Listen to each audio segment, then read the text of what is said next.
Валюта современного Казахстана. Цена, количество, стоимость. Цена 1 килограмма. 650 тенге. Количество. 2 килограмм. Стоимость. 1300 тенге. Торговый дом «Одежда». Киім сауда үйі.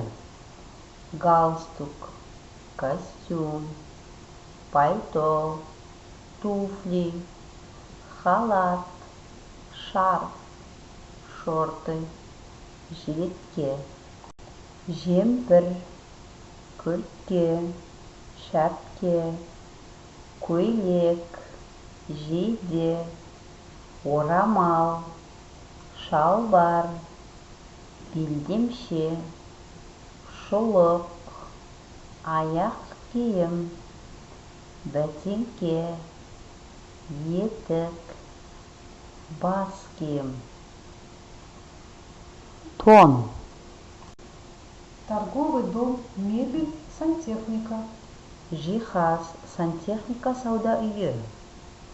Диван, кресло, шкаф, ванна, душ, комод, айна, жәшік, үстел, орындық, кереует, гүлсауыт, кілем. Магазин «Текстиль». Текстиль дүкені. Жастық, төсек, сүлгі, дастархан, перде. Магазин «Техника для дома».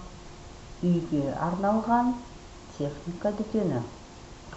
Телефон, ұялы телефон, фотоаппарат, миксер, блендер, тостер, газ плитасы, электр плитасы, үтік, пеш, шәйнек, теледидар, микротолқынды пеш, тоңазытқыш, мұздатқыш, шаң сорғыш, кір жуғыш машина. Распространенные вопросы и ответы. Какой у вас размер ботинок? Сіздің бәтеңкеңіздің өлшемі қандай? 38 размер. 38-ші өлшем. Вам брюки какого цвета? Сізге қандай түсті шалбар? Мне синего цвета. Маған көк түсті. Кто производитель? Өндіруші кім? Adidas. Adidas. Это какой бренд? Бұл қандай бренд? Dior. Dior. Сколько стоит это платье? Мына көйлек қанша тұрады? 25 500 тенге. 25 500 теңге тұрады. Сколько стоит этот зеленый ковер? Мына жасыл кілем қанша тұрады? 150 000 тенге. 150 000 теңге.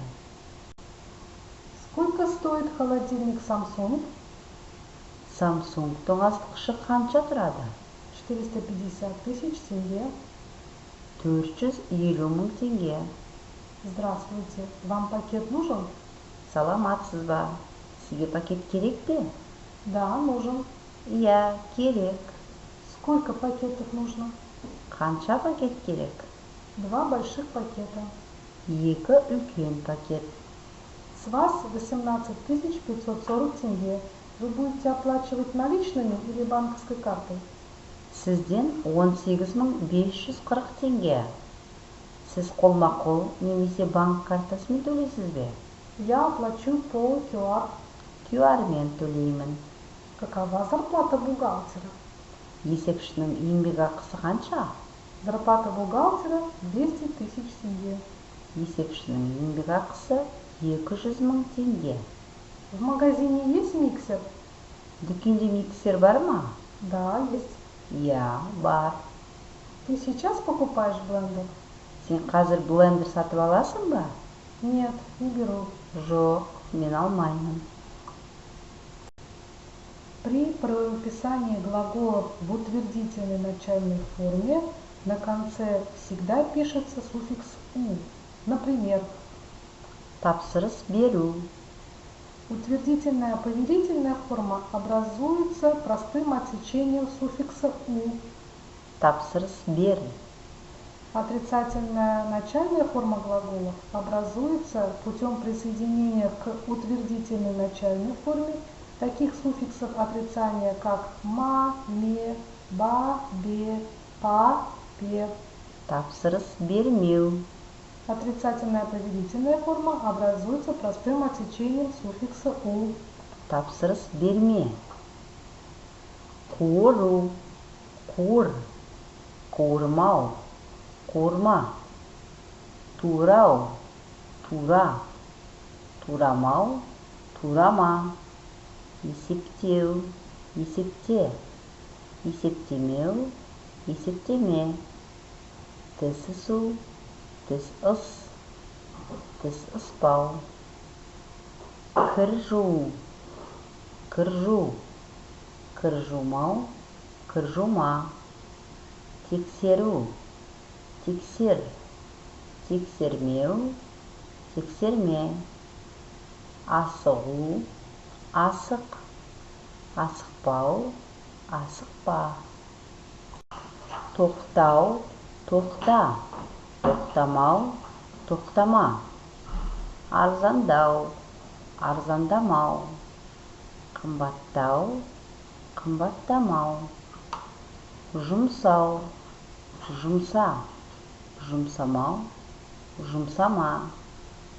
Апару. Апар. Апармау. Апарма.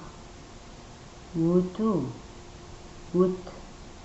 Өтпеу. Өтпе.